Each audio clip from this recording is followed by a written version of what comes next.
મિત્રો, કેમ છો બધાય? મજામાં છો ને? અમે પણ બધાય મજામાં છીએ। બધાને જય માતાજી ને જય શ્રી કૃષ્ણ અને જય સિદ્ધનાથ મહાદેવ। હવે રોજ જે સિદ્ધનાથ મહાદેવનું આપણે નામ લઈશું। અને હવે જો સવારનું કામ તો બધું થઈ જ ગયું છે। ઘરનું વાસીદાનું ને એવું બધું ઢોરાનું કામ હોય એ બધું થઈ ગયું છે। અને રુદ્ર ને આજ તો સ્કૂલે જવાનું હતું, સવારની સ્કૂલ હતી આજ એક દિવસ, તો આજે સવારે 8 વાગે સ્કૂલે વહી ગયો છે। અને શ્વેત ને એન પપ્પા બેય ભેંસને અને અમારી જમકુડી પાડીને એ બેયને લઈને સરાવા આગીવાડીએ લઈ ગયા છે। એમને ફેરવા લઈ ગયા છે, ફરવા આંટો મરાવા લઈ ગયા છે। અને હવે આપણે આગીવાડીએ તો જવાનું જ છે, એટલે સાટીઓ લાવવાનો છે અહીંયાથી। પેલા રાડા ઊભા છે ને અમેરિકન નેપિયર, એ ખડ લાવવાનું છે અને રચકો લાવવાનો છે। એટલે આપણે તે ઘરનું કામ બધું થોડુંક બપોરની રસોઈનું બાકી હતું, કારણ કે આંગણવાડીથી આવું ત્યાર પછી મોડું થઈ જાય। એટલે બપોરની રસોઈ અડધી પડધી બનાવીને જાઉં 50%, ને આવીને થોડુંક ગરમ ગરમ બનાવીને પછી જમી લેવી બપોરે રોજ। એટલે આજ તો મારે બપોરે ઢોસા બનાવવા છે, એટલે દાળ ને બટેકા ચડાવી દીધા છે કુકરે, અને ગાયને આપણે રોટલી દઈ દેવી અને પછી જવું છે આગીવાડીએ। જો કાળીને ને ગંગાને બેને દાઈ રાખ્યા છે। કાળીને નીંદ નાખી દીધી છે, એ ખાય છે, અને ગંગાઈ ઊભી છે, એને રોટલી દેખાય છે ને એટલે કે પેલા રોટલી આપી દે પછી ખાવી હાલે।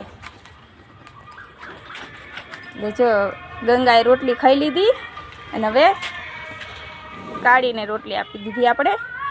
એટલે એ બે રોટલી ખાઈ લીધી છે, નીણ એ બે નાખી દીધી છે, હવે એ બે નીણ ખાય છે। અને આપણે થોડુંક ચકલાનું આમાં પાણી ખૂટી રહ્યું છે, એટલે એમાં પાણી નાખી દેવી। દાણા તો મેં હજી અત્યારે જ નાખ્યા, આમાં બાજરો ખૂટી રહ્યો છે એટલે ચોખા નાખ્યા છે, પણ આપણે બાજરો લાવી નાખશું હવે, અને આમાં પાણી નાખી દેવી।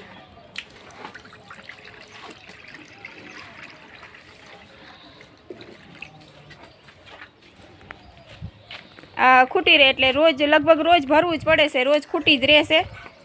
એટલે એ એક પાણીનું ભરી દેવી અને થોડાક મુઠ્ઠીક દાણા નાખીએ એટલે બિચારા કેટલાય ચકલા એમાં પેટ ભરે અને પાણી પીવે। આટલું કામ રોજ સવારમાં કરવી। અને હવે જવી આંગણવાડીએ।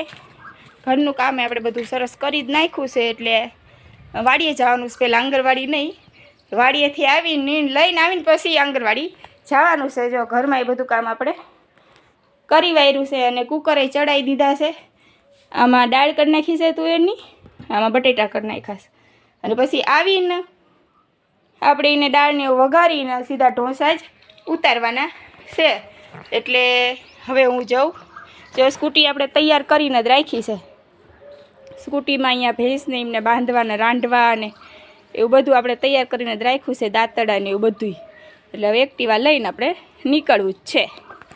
એટલે સારું, ચાલો ત્યારે હવે હું જાઉં વાડીએ, અને પછી અહીંયા આજ વાઢવાના છે નેપિયર। હાલો તો હવે વાડીએ જવી।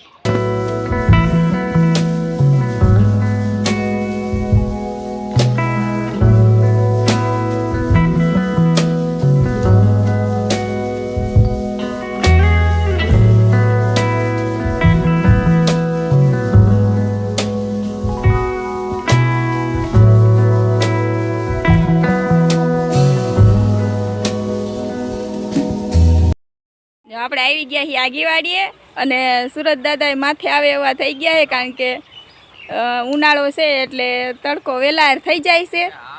અને હવે વાઢવાના છે। પહેલાં તો રચકો જ વાઢી લેવો છે, આર્યો રચકો પહેલાં વાઢ લેવો છે। કાલે અડધે સુધી વાઢ્યો છે ચારો, જો આ ચારામાં અડધે સુધી વાઢ્યો છે, અને આટલો અડધો પાછો આપણે આજ આટલો જ રચકો અડધો જ વાઢીને લઈ જવો છે। બાકી આ બધા ઊભા રાડા છે, મોટા મોટા થઈ ગયા છે।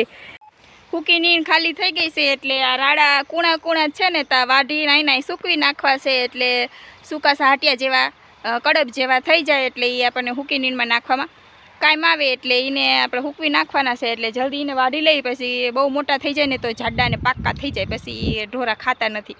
એટલે આને કૂણા કૂણા સૂકવી નાખવાના છે, અને પછી બીજા કૂણા થાય ત્યારે આપણે લીલા લીલા એને વાઢીને નાખવા થાય। એટલે આજે એને વાઢીને પાથરા કરવાના છે, એટલે આંગણવાડીનો ટાઈમ થાય ત્યાં સુધી આપણે એને વાઢીને પાથરા કરી નાખી, અને પછી પાછું આંગણવાડી જતું રહેવાનું છે। આપણે આંગણવાડીથી હવે આવી ગયા છીએ, અને દાળ અને બટેટાનો માવો બનાવવાનો વઘાર કરવાનો આપણે ચાલુ કરી દીધું છે।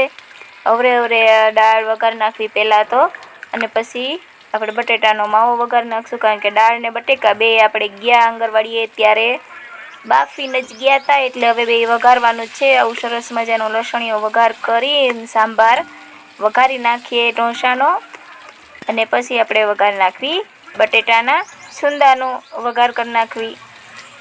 હાલો તારે હવે આ દાળનો વઘાર તો થઈ જ જવાય. સરસ મજાનો ચમકારો મારી દઈએ. થઈ ગયો સરસ વઘાર, અને 2-4 ઉપરા લઈને ઉતારી લઈશું, અને પછી વઘારવી બટેટાનો છુંદો.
આપણે આ વાડીમાં મેથી વાવી હતી અને સિંગો આવી ગઈ હતી ને, પછી આપણે એને હુકમણી કરવા રાખી દીધી હતી, એટલે કે સિંગો હુકાવા મૂકી દીધી હતી. ઉપાડી લીધી મેથી, અને પછી હુકવેલી જેવી આવી સુકાઈ ગઈ સિંગો આવી હોય પછી આપણે છે ને એને ધોકાવાની હોય. ધોકાવીને પછી આ સિંગો ભાંગે ને એટલે એમાંથી આ બી નીકળે. જો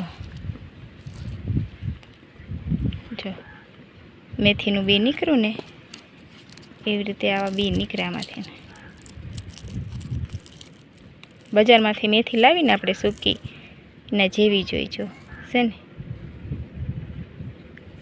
બધા હજુ 2-4 સિંગો રહી ગઈ છે આમાં, તે આપણે તારામાંથી કાઢી